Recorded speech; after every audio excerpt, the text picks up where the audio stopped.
कि आज की कहानी बच्चों को ना सुनाएं। मैं नहीं चाहता हूँ कोई बच्चे सुने। हमारे क्राइम तक फैमिली मेंबर में बहुत सारे बच्चे हैं। फिर किसी दिन और सुन लेंगे आप, आज की मत सुनिएगा। मैं बार बार कहता हूँ क्राइम की दुनिया में कब कब कैसे कैसे क्या क्या चीज़ें होती हैं, लगता है कि इससे बुरा और कुछ नहीं हो सकता, और फिर एक और कोई ऐसी चीज़ होती है जो दिमाग को सन्न कर देती है, फिर सोचने पर मजबूर कर देती है कि ये आखिर इसकी इंतहा क्या होगी, इंसान कहाँ जाकर रुकेगा। इंडियन आर्मी में एक शख्स काम करता था, मतलब उस वक्त वो फौजी था इंडियन आर्मी में। नाम गुरुमूर्ति, अच्छा खासा पढ़ा लिखा, देशभक्ति का जज्बा, और इसी देशभक्ति के जज्बे से वो इंडियन आर्मी ज्वाइन करता क्योंकि उसका ड्रीम था। हैदराबाद का रहने वाला गुरुमूर्ति इंडियन आर्मी में कुछ वक्त काम करता है और फिर इंडियन आर्मी छोड़ देता है। इसके बाद अब वो कुछ और काम करता है, फिर लास्ट में एक बहुत ही इंपॉर्टेंट जगह, बहुत ही मतलब खुफिया जगह जिसको हम कहते हैं, DRDO, development organisation, defence research and development organisation, DRDO, वहाँ बतौर सिक्योरिटी अफसर के तौर पर वो काम करना शुरू कर देता है आर्मी छोड़कर, क्योंकि आर्मी का बैकग्राउंड था, इसलिए DRDO में भी उसे नौकरी मिल गई।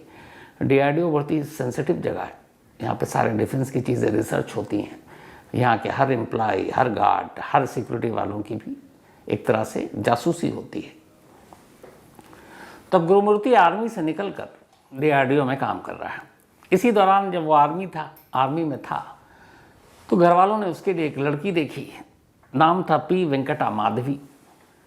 माधवी एक अच्छे घर की लड़की गुरुमूर्ति को भी पसंद आ जाती है और 2012 में दोनों की शादी हो जाती है।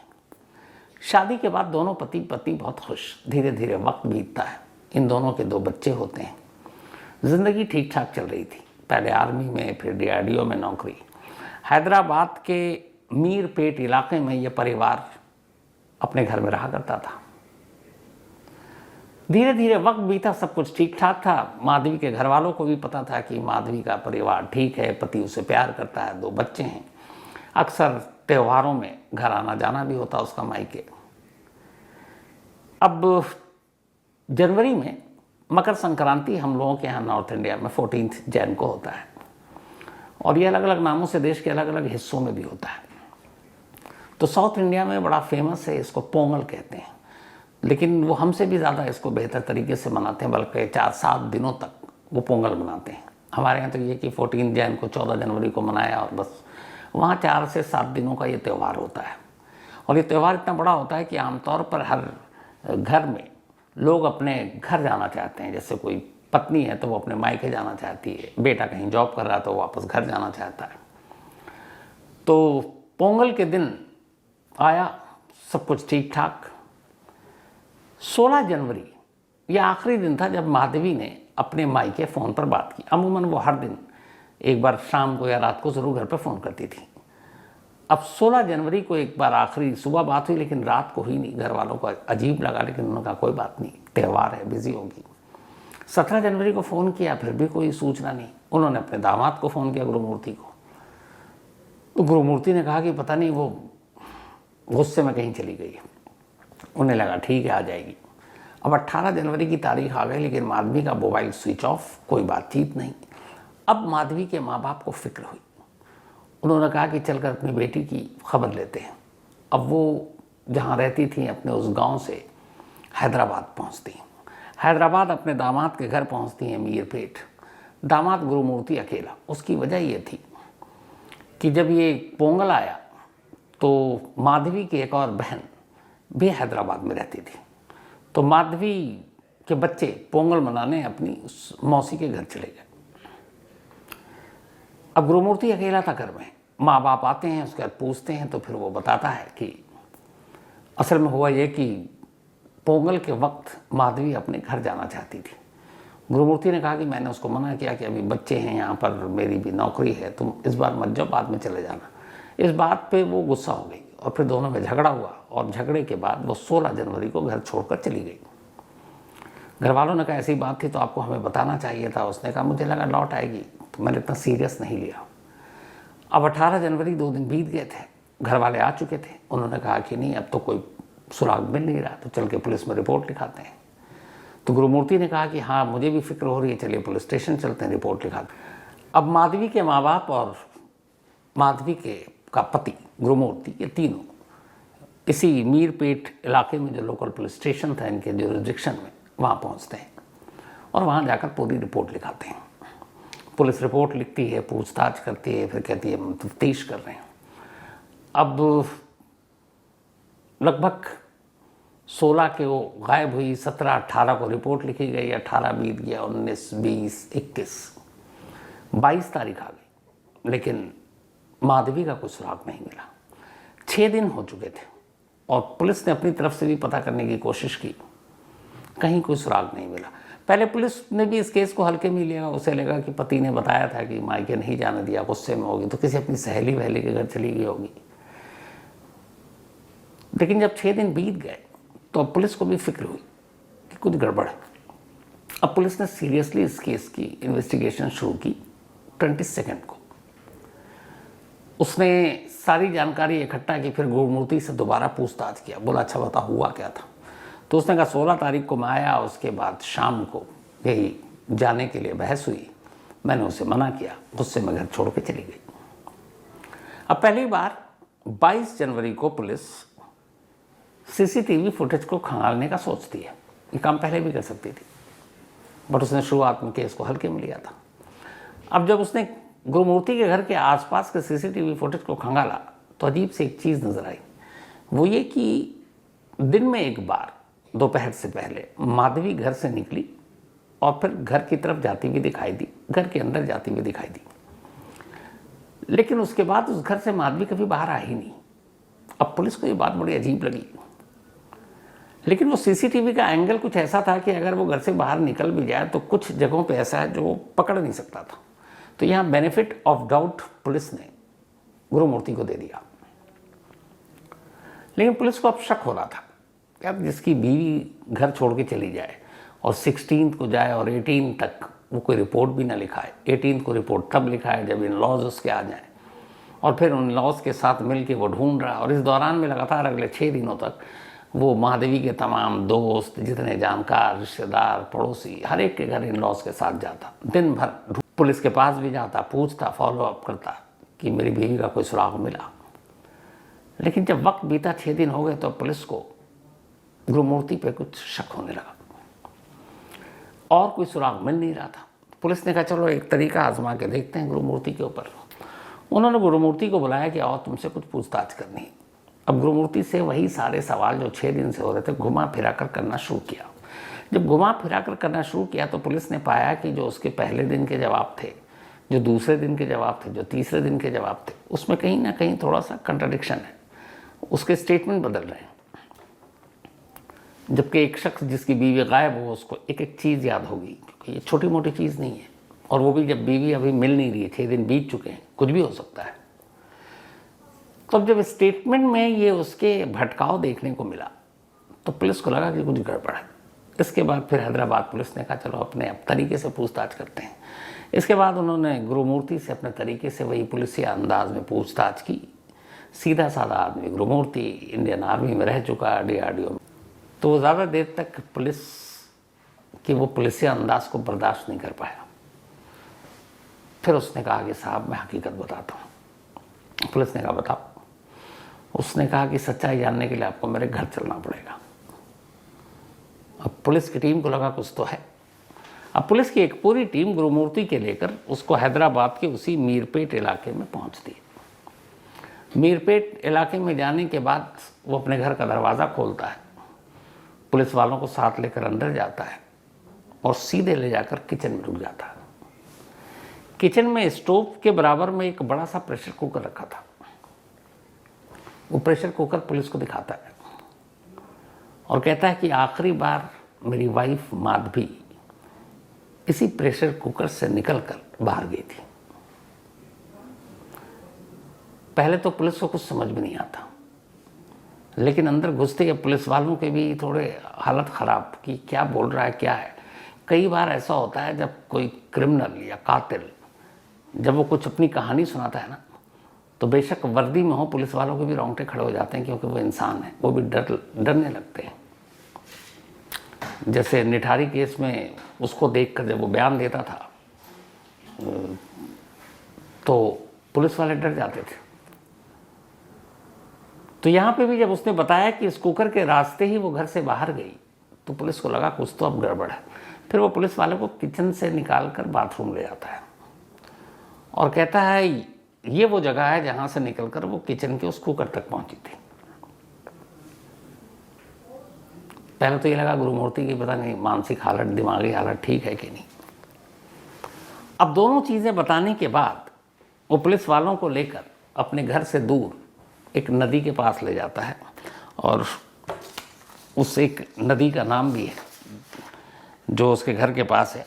उससे नदी में ले जाने के बाद नदी के किनारे वो पुलिस से कहता है कि मेरे घर और वहाँ से किचन से निकलने के बाद माधवी इस नदी में आई है, और उस नदी का नाम है जिले लाकुडा लेक। एक झील है लेकिन गहरी है, पानी काफ़ी तेज है। 3 स्पॉट वो पुलिस को दिखा चुका। अब इसके बाद बारी थी उसको कहानी सुनाने की, और फिर उसने पुलिस को कहानी सुनाई। उसने कहा कि मैं शाम को आया 16 जनवरी को घर में, तो मेरी बीवी से झगड़ा हुआ। उसने कहा झगड़े की वजह वही थी जो मैंने आपको सच बताया। वो पोंगल पे अपने घर जाना चाहती थी, मैंने उसे मना किया। इस पर उसने मुझे कुछ टोन मारा, कुछ बोला, मुझे गुस्सा आया। फिर मैंने उसका गला पकड़ा, उसने भी हाथापाई की, और उसी गुस्से में मेरा हाथ उसके गले पे इतने ज़ोर से कसा कि उसने दम तोड़ दिया।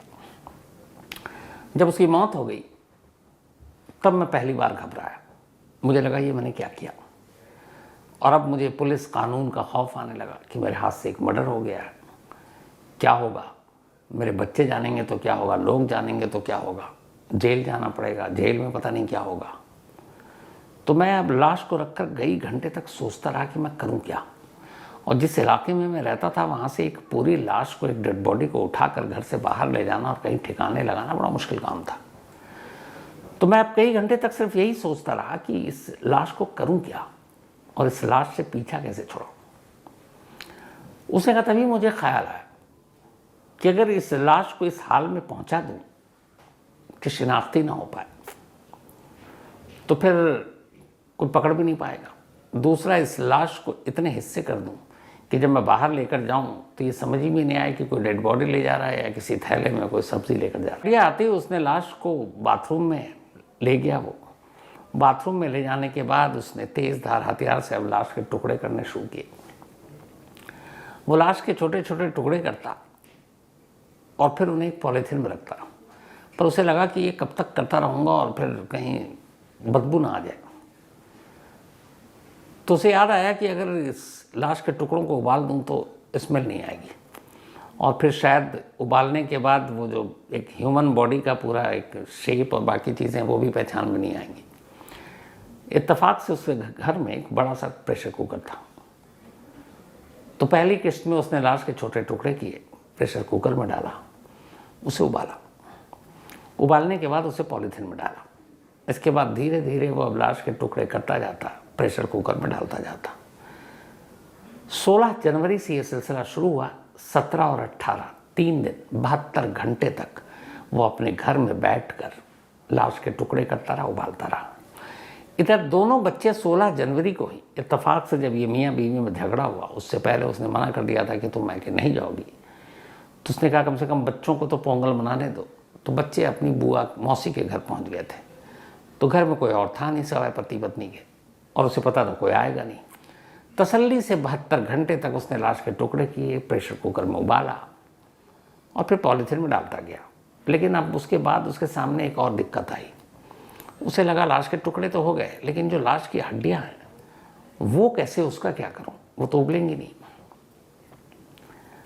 फिर उसने एक वजनी चीज़ लाई, लाश की हड्डियों को काटा, फिर उसको मूसल से तोड़ा। फिर उसके बाद वो ग्राइंडर लेकर आया, उसमें उसने उस हड्डी को एक तरह से पीस ही दिया। फिर उन सबको भी उसने उस कुकर में डाला, मिलाया, और फिर 72 घंटे तक ये सारी चीज़ें करने के बाद वो जाता है इसी लेक पर, और लेक पर ले जाने के बाद उन टुकड़ों को पानी के बीच में जाकर फेंकता ताकि ये किनारे भी नहीं आए। तो जिले लाकुदा लेक वहाँ ले जाकर फेंकता। 16, 17, 18 जनवरी तक उसने ये सारा काम कर दिया और इत्तेफाक से 18 जनवरी को ही उसके इन-लॉज हैदराबाद के उसी घर में आ गए। लेकिन ये सारा काम करने के बाद उसने पूरे घर की एकदम तसल्ली से सफाई की। एक एक कोना को धो डाला, एक एक चीज़ साफ़ किया, प्रेशर कुकर साफ़ किया और उसको वहीं किचन में ही रख दिया। और ये सारा कुछ करने के दौरान वो 3 दिनों तक उसी घर में आराम से रहा। अब इन-लॉज आए, उसके बाद रिपोर्ट हुई, खुद पुलिस के पास गया, सब कुछ ढूंढ रहा है जैसे वो बहुत परेशान है। अब जब उसने सारी चीज़ें बता दी तो फिर पुलिस की एक टीम डॉग स्क्वाड के साथ उसी लेक पर पहुंचती है। वहाँ तफ्तीश शुरू हो जाती है 22 से ही। लेकिन 24 घंटे से ज़्यादा हो गए हैं, कई गोताखोर भी उतारे गए। लाश का एक छोटा सा टुकड़ा भी पुलिस के हाथ नहीं लगा। अब उस लेक में बहुत सारी मछलियाँ, बड़ी बड़ी मछलियाँ भी हैं। पुलिस को अंदेशा यही है कि जिस तरीके से बॉयल किया गया, फेंका गया, तो शायद लाश के टुकड़े मिले नहीं। हड्डियों के मिलने का अब सवाल नहीं पैदा होता क्योंकि उसने उसको ग्राइंडर में पीस डाला। अब फॉरेंसिक की टीम पहुंची उसके घर पर क्योंकि नंगी आंखों से देखने में घर से एक भी चीज़ नहीं मिली। लेकिन कितनी भी सफाई कर दो, कई बार कुछ सुराग सबूत फॉरेंसिक के, कुछ मांस का लोथड़ा, स्किन या ब्लड का कोई स्टेन, वो मिल जाता है। तो फॉरेंसिक की टीम ने घर के कोने कोने को, यहाँ तक कि प्रेशर कुकर को भी कब्जे में लिया, बाथरूम के नल, हर चीज़ को एग्जामिन किया और वहाँ से नमूने उठाए और अपने साथ ले गई। अब उस रिपोर्ट के बाद पता चलेगा कि उन नमूनों में से कहीं भी ह्यूमन बॉडी के कुछ अंश मिले हैं कि नहीं, कोई ब्लड स्टेन मिला है कि नहीं। कातिल इकबाल जुर्म कर चुका है, कातिल पुलिस के कब्जे में है, कत्ल का तरीका भी बता दिया है, वो प्रेशर कुकर भी पुलिस को दे दिया है। लेकिन अब दिक्कत यह है कि पुलिस को लाश के नामो निशान के नाम पर कुछ भी नहीं मिला है। अब यहाँ सवाल ये कि अगर लाश का कोई टुकड़ा ना मिले और फॉरेंसिक एक्सपर्ट्स की टीम जो घर में अब तक गई, जो छानबीन की, वहाँ से भी अगर सिर्फ ब्लड स्टेन या ऐसी कोई चीज़ छोटी मोटी मिल भी जाए तो ये केस अदालत में कहाँ जाकर रुकेगा। क्योंकि ऐसे ही केसेस में आमतौर पर जो क्रिमिनल होते हैं वो इसका फ़ायदा उठाते हैं।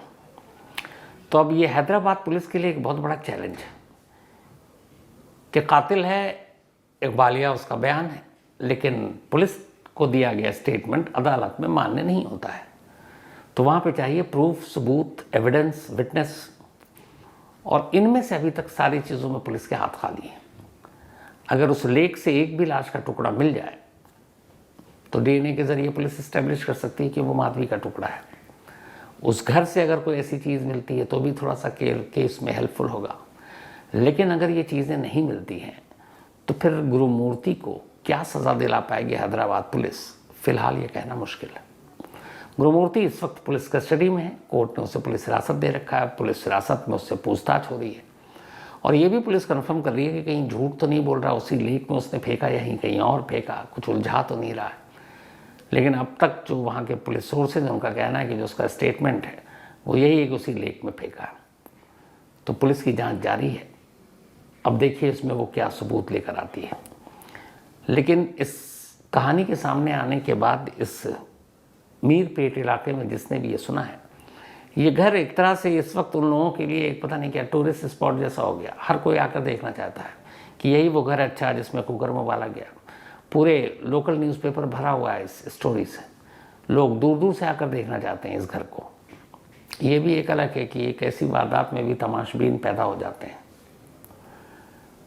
लेकिन शुरू में जो मैंने कहा था, मतलब इंसानी दिमाग से ख़तरनाक कुछ नहीं, और इंसानी दिमाग कहाँ तक जाए समझ पाना भी मुश्किल है। बेहद अफसोस